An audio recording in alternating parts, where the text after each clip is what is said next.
Well, it is 2026, and here I am, my third January 1st, to do a watercolor a day. Last year ended up being a really hard year for me. I'm praying that this year has a bit more healing and joy. And as I've said before, I love the Harry Potter universe, even as I really hate the disgusting statements that J.K. Rowling has made about the LGBTQ community, and especially about trans people. But I've gotten so much peace and joy and so many friends from loving the Harry Potter books and movies that I just feel peaceful when I paint scenes from there. So that was my January 1st. January 2nd was a mom and a baby down on the shore. And I really like this one. For some reason, I'm always happy with my bird paintings. My sister-in-law posted this picture of her horse. She said its name was Maisie, and I thought it was definitely a black beauty. And black animals are hard for me to figure out the shading and the colors, but I think this one came out pretty good. And horses always give me a sense of homesickness for the ranches around Meeteetse, Wyoming, where my mom and her cousins grew up and where I spent a lot of time as a child.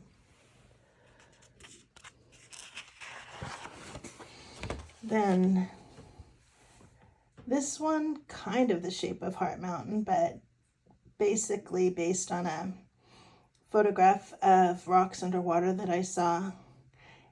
And I don't know who had actually taken the photograph, so I hate that I can't really claim this whole composition as original, but it was a fun exercise anyway. And this is Rattlesnake Mountain as viewed from the entrance to Old Trail Town.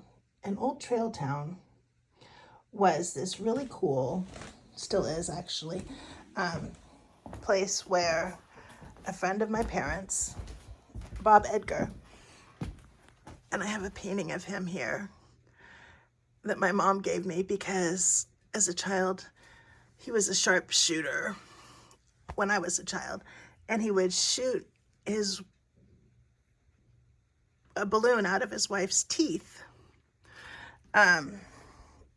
looking backwards over his shoulder in the reflection in a Bowie knife blade with his rifle over his shoulder. And my parents wouldn't let me hold a balloon while he did that, so my mom bought me that painting as a grown-up to remind me that she knew I was really disappointed by having never been able to do that. And then this is not a picture I did, but a picture that Bob himself drew. He was a little bit of everything: an archaeologist, an artist,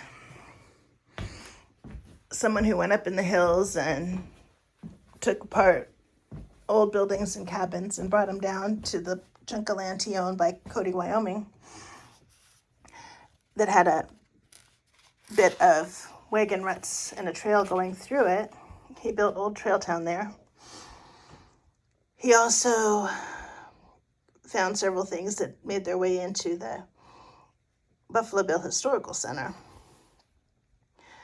And my parents and I helped him with one of the cabins, bringing it down out of the hills after we nailed little chunks of canvas to each log, numbering them. He could put it back together like a puzzle.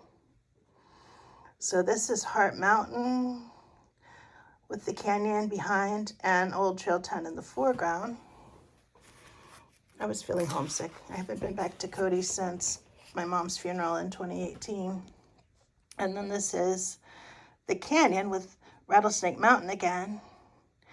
And what we always called Cedar Mountain, but a lot of people call Spirit Mountain, forming the other half of the canyon. And in my head, I can always figure out north, south, east, and west by thinking the canyons to the west, Heart Mountains to the north, Carter Mountains to the south, and the McCullough Peaks are to the east,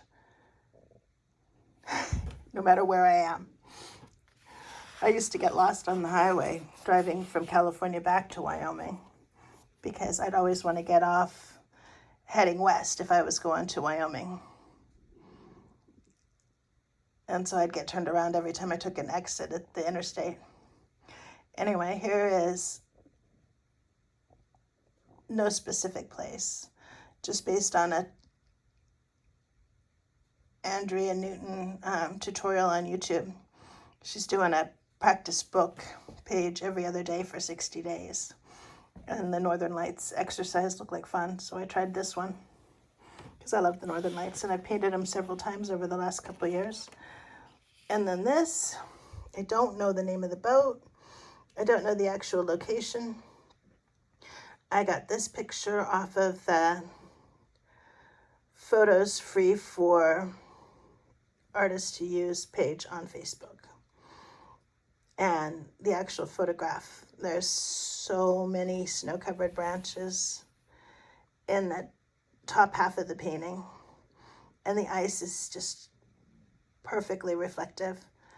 I think I've got the mood and the sense of light pretty well, but I'm not anywhere close on the details. But then again, I paint watercolors. I don't need to be a photorealist painter. When I want photos, I take pictures. But I really loved this one, so I'm grateful for being able to paint it. And there we have it, the first 8 paintings from 2026. And may we all have some peace and joy in this year. Thanks for now. Bye.